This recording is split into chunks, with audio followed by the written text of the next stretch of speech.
Hey, bienvenue à Yann et Frank, pas de Frank. Aujourd'hui, je réponds à la question d'un de nos Patreons. Pourquoi je ne suis pas souverainiste? Bon, OK, je ne ferai pas comme Frank, je n'ai pas d'effet sonore, là, je ne ferai pas mon frais, là, comme de quoi je suis super bon en technique comme il fait là, dans ses podcasts. Je le soupçonne que pour faire les Yann et Frank séparés comme ça, il veut montrer sa supériorité. Je pense qu'il y a un grand stratagème de son côté. Alors, on va essayer d'y aller avec des choses pertinentes et non pas des effets sonores comme lui vous a fait hier. Fait qu'on commence le show à l'instant.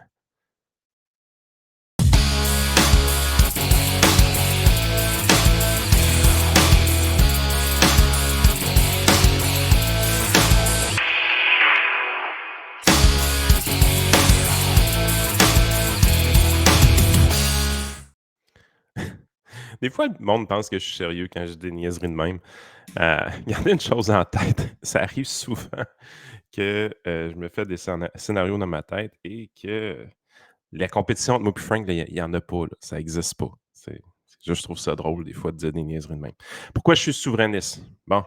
Ben non, je ne suis pas souverainiste. Pourquoi je ne suis pas souverainiste? Un gilet des Blue Jays sur le dos avec une feuille d'érable ne peut toujours même pas dire que je suis souverainiste. As-tu déjà été, bah, OK, quand j'étais jeune, cégep, début d'université? Pas vraiment de réflexion derrière ça. Mais c'est une question qu'on se fait demander souvent quand même. Fait qu'on voulait y aller un peu plus en profondeur, prendre le temps, parce que c'était le but de nos podcasts des fêtes, faire du pre-tape. Bon, c'est pas full pre-tape dans mon cas, là. Toujours un peu dernière minute. Je gère ma vie comme un chaos, mais je suis efficace dans le chaos. Fait que, on va prendre le temps de s'étaler un peu sur cette question-là. Pourquoi je ne suis pas souverainiste? Parce qu'il paraît que c'est quelque chose de vraiment important au Québec, de répondre à cette question-là. Fait que déjà là, vous allez comprendre un peu comment je pense. Première chose, d'un point de vue politique, la souveraineté, le nationalisme, ces choses-là, c'est pas des choses qui m'allument énormément. Parce que ça sous-tend l'appartenance ou le sentiment d'appartenance à un groupe, puis j'ai pas ça énormément dedans de moi. Je suis vraiment, à la base, là, je suis un individualiste. Pas de manière péjorative, là, me, myself and I. La philosophie individualiste, c'est une philosophie que j'ai adoptée depuis longtemps, puis qui fait beaucoup de sens dans ma tête, qui n'empêche pas de faire le bien autour de soi, parce qu'au contraire, on est le premier bénéficiaire quand on fait du bien autour de soi. Ça, c'est à la base d'une philosophie qui est plus individualiste. Si j'ai vraiment à me mettre dans une équipe, parce que c'est ça, hein, la politique, il faut jouer dans une équipe, il faut mettre le bon jersey. Ceux-là qui ont le jersey adverse, c'est tous nos adversaires, il faut les abattre sur Twitter dans une argumentation incroyable qui va faire en sorte qu'on se crie des noms puis personne n'écoute. Si j'ai vraiment à mettre un jersey, ça va être celui des libéraux classiques. Même celui des libertariens, j'hésite énormément à le mettre, même si tout le monde me colle cette étiquette-là, parce que c'est une étiquette qui fait peur! Ça avait commencé, hein? Les étiquettes, bien important. Je préfère celle des libéraux classiques. C'est vraiment plus de même que je me définis. Surtout que la plupart des ouvrages que j'ai lus pour m'amener dans cette philosophie-là ils appartiennent beaucoup plus au passé qu'au présent. Là. On va se le dire bien franchement. Sauf que c'est des écrits qui restent dans le temps. Puis c'est ce que j'aime de cette philosophie, honnêtement, qui m'a toujours attiré. Fait que ça, c'est mon vrai camp. Fait que l'importance de l'individu, l'importance de la liberté individuelle, l'importance de la responsabilité individuelle, ça fait partie de mon discours depuis très, très, très, très longtemps. Fait que c'est sûr que quand tu arrives et tu joues dans ces paramètres-là, l'appartenance à un groupe, c'est quelque chose qui est pas très fort en moi. Fait que, tu sais, c'est quoi la guerre autour de la souveraineté depuis toujours? C'est un peu, là, je vais utiliser un mot avec des guillemets, là, parce que je sais qu'on n'est pas dans une tyrannie, fait qu'on va faire attention pour ceux-là qui prennent tout au premier degré. Mais j'ai toujours vu le débat sur la souveraineté du Québec comme étant choisir son tyran, dans le sens que on voudrait donner plus de pouvoir au fédéral d'un côté, et de l'autre côté, on voudrait donner plus de pouvoir au provincial. Mais l'individu est toujours exclu de la discussion. Euh, un peu comme En économie, on veut toujours protéger les producteurs, puis on oublie toujours le consommateur qui, lui, bénéficie généralement d'une concurrence. La plupart des règlements qui sont faits par les politiciens, c'est pour éliminer la concurrence. Fait que le client ou le consommateur n'est jamais dans la discussion. Ben, l'individu, dans le débat souveraineté et fédéralisme, il n'a jamais été inclus dans la discussion. Ça a toujours été une question de groupe, de tribu, d'appartenance, de sentiment, d'appartenance à une nationalité, si on veut, canadienne ou une nationalité québécoise. Et on parle très peu d'individualisme là-dedans. Fait que c'est cette approche-là que je vais vous expliquer un peu pourquoi je ne suis pas souverainiste. Mais ça ne veut pas dire que je ne pourrais pas l'être. Ça, c'est quelque chose de bien important. Ce n'est pas une option que j'évacue ad vitam aeternam de mon langage parce que, advenant le cas d'un gouvernement qui voudrait faire la souveraineté pour donner plus de pouvoir aux individus, donc enlever des pouvoirs au fédéral pour non pas les saisir au niveau provincial, mais laisser plus de liberté à la population. Je veux dire, je vais être au front avec le drapeau, là. Ce ne sera pas trop long. Je pense pas que ça va arriver demain matin, par contre. Ça, c'est un peu ça l'histoire. J'ai toujours vu l'État, non pas comme une nuisance, mais comme un mal nécessaire. Je pense qu'un libertarien va le voir beaucoup comme une nuisance. Moi, je le vois plus comme un mal nécessaire. Il y a des choses qui doivent être faites par l'État. Euh, les tâches un peu régaliennes. C'est là que je m'ennuie de Franck là, quand j'arrive puis que je dis des affaires un peu plus intelligentes que d'habitude. Frank, il est là pour dire les bons mots. Des fois, je m'arrange vraiment pour aller à la cave dans les podcasts, puis après ça, en tout cas. Ah, que voulez-vous? Ça va vite, ça, des fois. Hmm. Donc, l'État est un mal nécessaire. Euh, Présentement, quand on regarde la base de l'État, la Constitution, la Charte des droits et libertés, ainsi de suite, la manière que cette charte-là est construite au Canada, je ne suis pas mal à l'aise avec ça. Je suis très à l'aise avec la Charte canadienne, des droits et libertés, la Constitution, des trucs comme ça. Je ne crois pas que si demain matin on se séparait, les Québécois mettraient en place une charte qui favoriserait plus la liberté individuelle, la responsabilité individuelle que la charte canadienne présentement.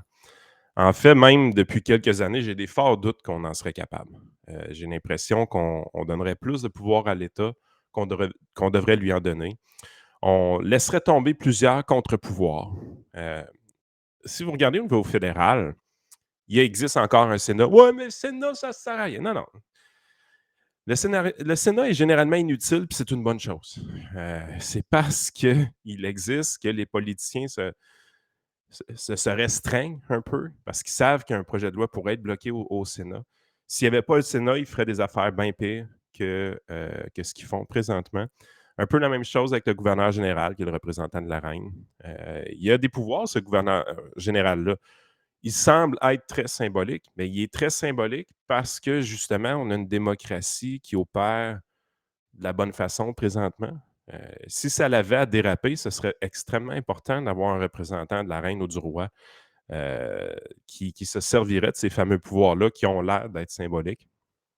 Fait que j'ai pas l'impression que les Québécois ont un assez grand respect présentement pour les contre-pouvoirs que représente le lieutenant-gouverneur ou que représentait le Sénat ou l'Assemblée législative, qu'on a éliminé d'ailleurs au Québec. Donc, j'aurais pas l'impression non plus que les Québécois mettraient en place une constitution ou une charte des droits et libertés aussi efficace que celle canadienne présentement. Puis là, je sais, dans les derniers 2 ans, ces chartes-là ont été bafouées.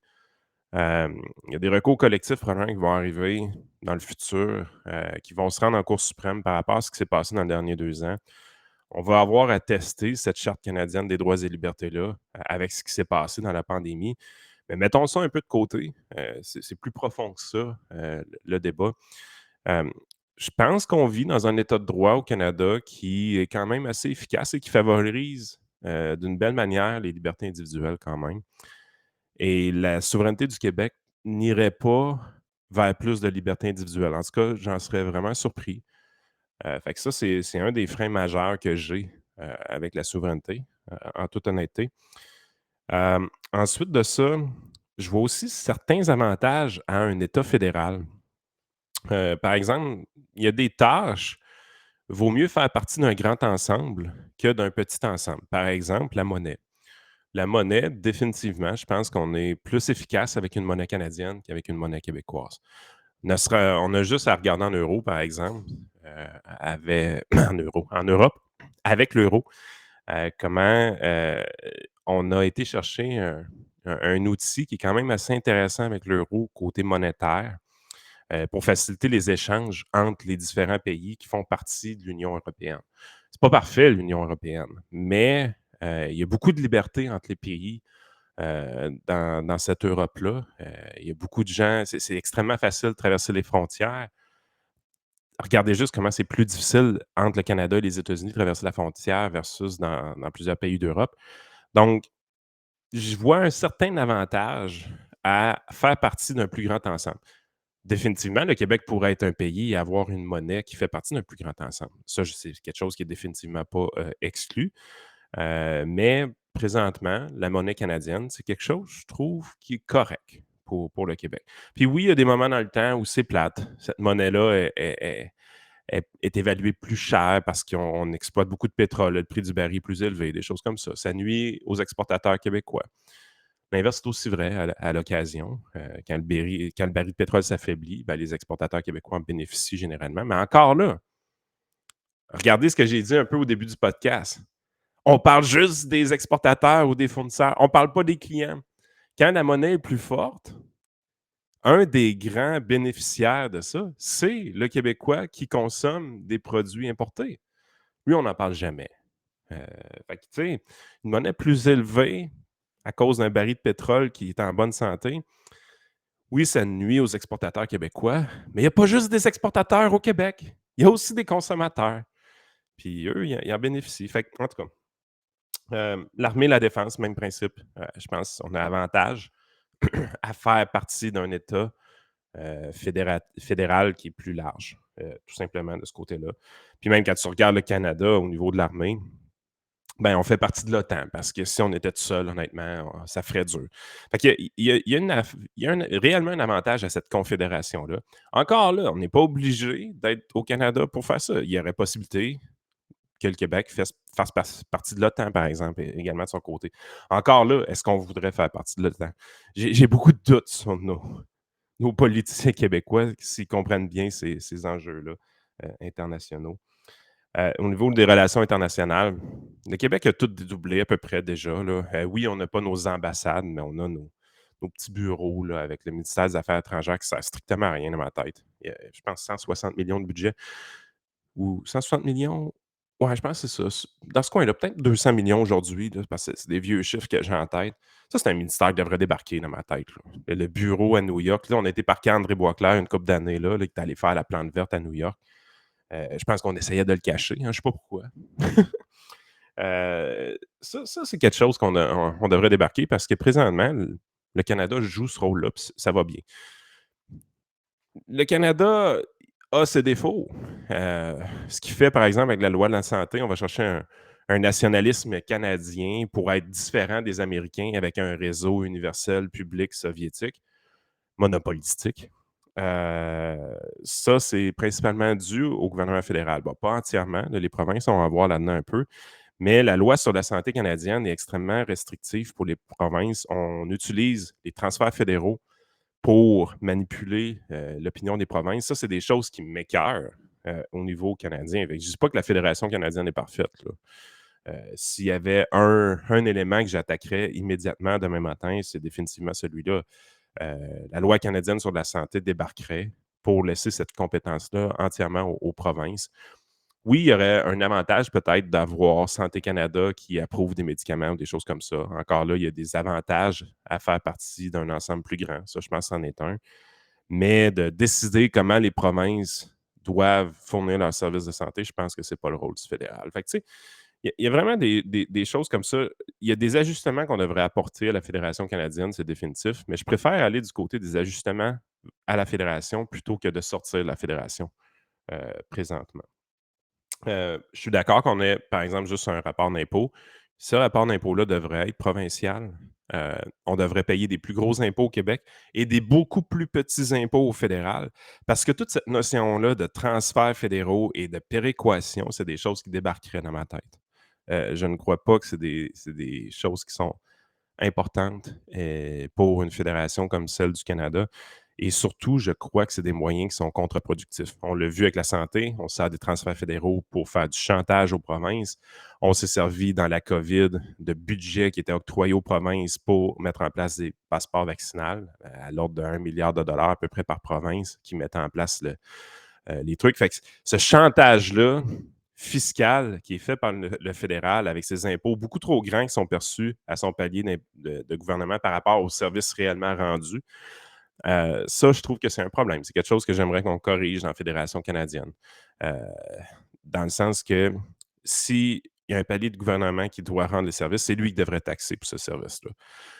Moi, de voir les municipalités qui veulent faire des changements sur leur territoire, par exemple des tunnels ou des routes ou peu importe, et qui vont quêter du financement au palier supérieur, j'ai un profond malaise avec ça. Normalement, les villes devraient payer leurs trucs, les provinces devraient payer leurs trucs, puis le fédéral devrait payer ses trucs. Mais là, présentement, la structure fiscale fait en sorte que le fédéral ramasse beaucoup trop d'argent, ce qui fait que le provincial et le municipal est toujours en train d'aller quêter au niveau fédéral. Et c'est de cette manière-là que le politicien fédéral va manipuler un peu les économies plus locales pour les avoir à ses pieds. Ça, c'est un principe qui est malsain dans la Fédération canadienne. C'est des choses qu'on devrait corriger. Est-ce qu'on a besoin de sortir du Canada pour corriger ça? Je pense pas. Euh, je me retrouve beaucoup plus dans les valeurs libérales canadiennes que celles du Québec. Dans le sens que l'héritage anglo-saxon, au niveau des contre-pouvoirs, comme je l'ai dit tantôt, j'ai une plus grande affinité avec ça que ce qui a été fait au niveau français, par exemple. Parce que c'est un peu ça, notre héritage au Québec. Là, on aime bien se comparer à la France, le code civil. Tu sais, si vous me demandez au niveau des lois civiles, est-ce que je préfère le code civil, qui est un héritage français, ou le common law, qui est utilisé dans les autres provinces? J'ai un penchant plus vers le common law, par exemple. Ce respect des institutions-là qu'on a au niveau anglo-saxon, je suis plus proche de ça, personnellement, que le manque de respect traditionnel qu'on a envers nos institutions au niveau québécois. Puis je tiens en exemple toutes les esti-niaiseries qu'on a faites par rapport à la monarchie ou encore le fait qu'on ait aboli l'Assemblée législative, qui sont. Je sais que c'est poche, là, la monarchie. Ça a l'air d'être une autre époque, ça a l'air d'être du symbole, mais il y a des réels contre-pouvoirs avec ça qu'on méprise fortement au Québec. Puis ça, j'ai un problème avec ça. Au niveau anglo-saxon, c'est beaucoup moins pire de ce côté-là. Fait que j'ai plus d'affinité avec les Canadiens sur ces aspects-là très précis. Un peu comme j'ai dit, déculotter le gouvernement fédéral pour centraliser les pouvoirs au niveau provincial, c'est quelque chose qui me ferait peur plus que d'autres choses. Déculotter le fédéral tout en déculottant le provincial pour donner plus de pouvoir aux municipalités puis aux individus, ça, je suis très d'accord avec ça. Ben, ça, si vous voulez me convaincre de faire la souveraineté un jour, c'est la façon de faire, by the way. C'est vraiment de cette façon-là que vous allez m'avoir dans votre équipe. Euh, c'est pas juste de déculotter le fédéral. Il faut aussi déculotter le provincial en termes de pouvoir qui s'octroie depuis plusieurs années. Il y a un balancier au niveau fédéral qui est plus sain qu'au Québec, je trouve, au niveau politique. Il y a une alternance entre les libéraux et les conservateurs beaucoup plus saine que ce qu'on va vivre au Québec. Où est-ce qu'on est toujours jamais au Québec dans quelque chose qui ressemble à un centre-gauche, centre-gauche, alors qu'au niveau fédéral, on va vraiment avoir un mouvement plus naturel dans l'alternance du pouvoir entre le centre-droit et le centre-gauche, de manière classique. Même si les libéraux ont gouverné plus longtemps que les conservateurs depuis une longue période de temps, ça reste que les conservateurs ont leur chance au niveau fédéral de gouverner pendant certaines parties de l'histoire. Et on a accompli des choses intéressantes au niveau conservateur, au niveau fédéral. Euh, les accords de libre-échange avec Mulroney, la saine gestion des finances sous Harper, par exemple, des choses comme ça. Donc, malheureusement, je dis tout le temps, on peut se payer Justin Trudeau aujourd'hui parce que Harper a été efficace fiscalement. C'est un peu plate à dire, mais c'est un peu la réalité. Fait que ça, c'est vraiment Si on avait au Québec une saine alternance entre les pouvoirs, centre-gauche, centre-droit, je serais un petit peu plus à l'aise probablement à aller vers la souveraineté, mais le Québec me fait peur pour ces choses-là. Le la pensée un peu moutonnière, tout le monde doit penser pareil, très consensuel, beaucoup de difficultés avec le débat, beaucoup de difficultés avec les idées de centre-droite. Ça, c'est des choses qui m'effraient un peu des Québécois. Donc, j'ai un certain confort à être dans la Fédération canadienne à ce niveau-là. Je pense qu'il y a un respect des libertés individuelles puis des responsabilités individuelles plus grand grâce au fédéral. Malheureusement, j'aimerais ça que ça vienne du Québec, honnêtement. Je pense qu'il y a un changement de culture à opérer au Québec avant de penser pouvoir faire la souveraineté dans ma tête parce que présentement, les gouvernements qui succèdent au Québec s'assassinent sur le nationalisme et des choses comme ça, mais la réalité, c'est que c'est presque tous des gouvernements qui favorisent le plus d'États possible dans nos vies. Puis ça, ben, j'ai pas le goût d'embarquer là-dedans. Zéro bin barre. Euh, la culture, c'est plus qu'une langue. Qu'est-ce que je veux dire par là? C'est que je trouve souvent que le Québec a perdu sa culture de résilience, sa culture d'innovation, d'entrepreneuriat. Chose qu'on retrouve quand même encore un peu au niveau des autres provinces canadiennes. Euh, Moi, de voir le Québec qui est en retard au niveau de l'entrepreneuriat, qui est en retard sur les autres provinces canadiennes, qui est pas attirant par rapport aux autres provinces, puis qu'est-ce que je veux dire par là? Regardez, faites des petites recherches si vous voulez. Je l'ai déjà fait là, dans un vieux podcast sur le sol migratoire pour chacune des provinces selon Statistique Canada.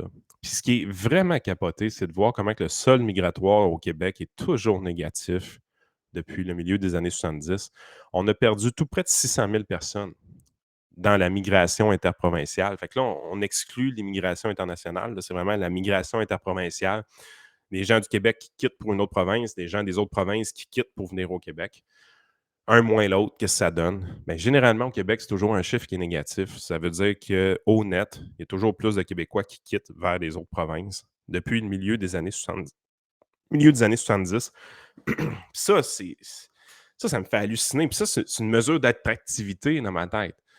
Moi, j'aimerais ça voir un petit plus en avant de ce chiffre-là.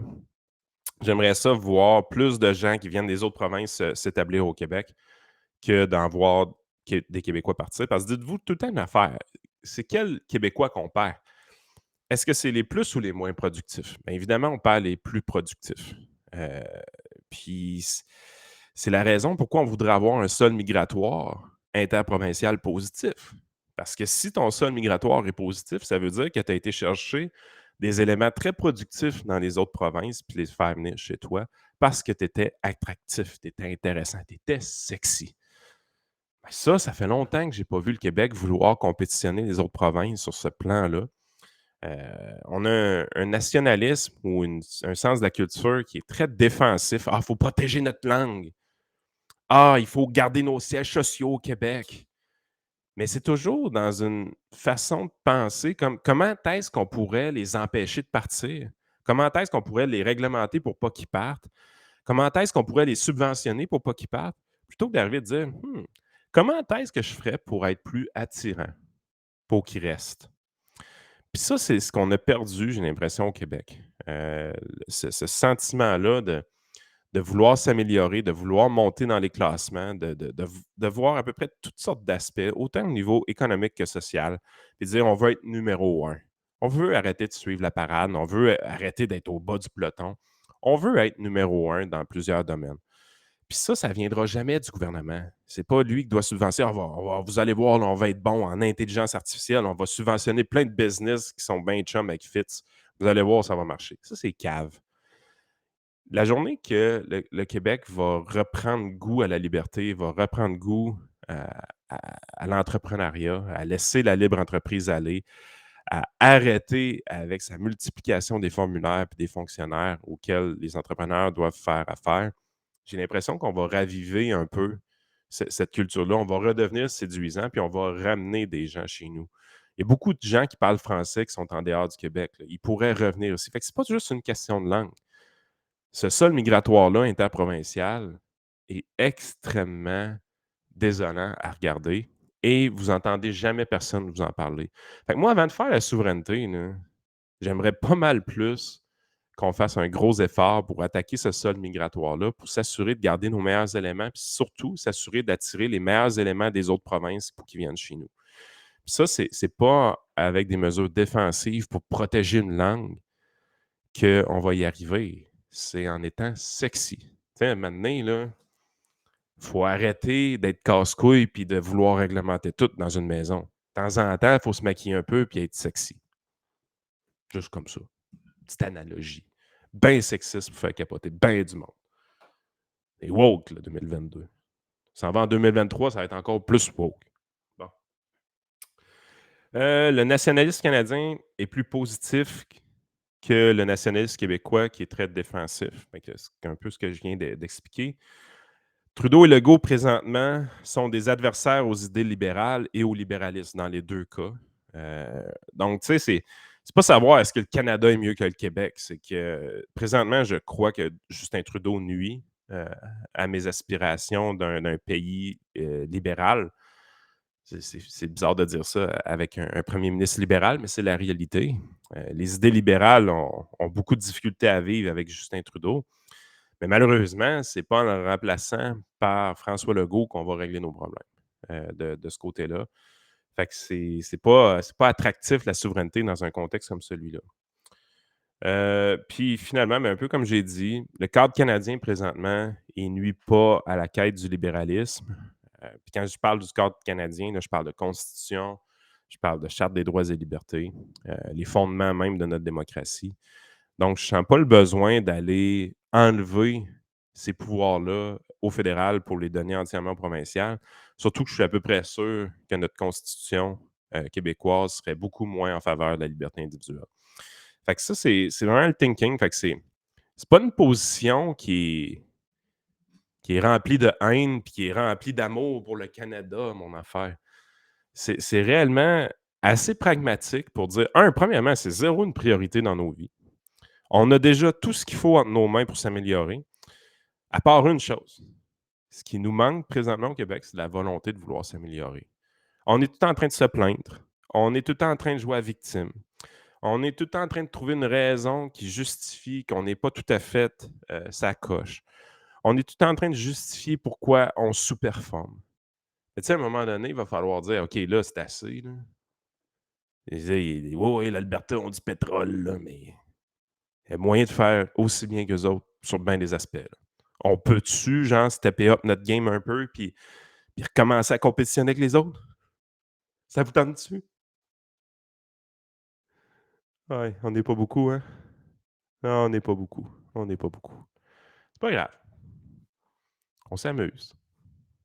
Hey, ayez du plaisir. Fait que j'espère avoir élaboré le sujet. Puis si vous trouvez que c'est totalement incohérent, ben dites-le dans les commentaires puis dites que je suis un cave, comme d'habitude. C'est pas grave. On vit bien avec. Salut!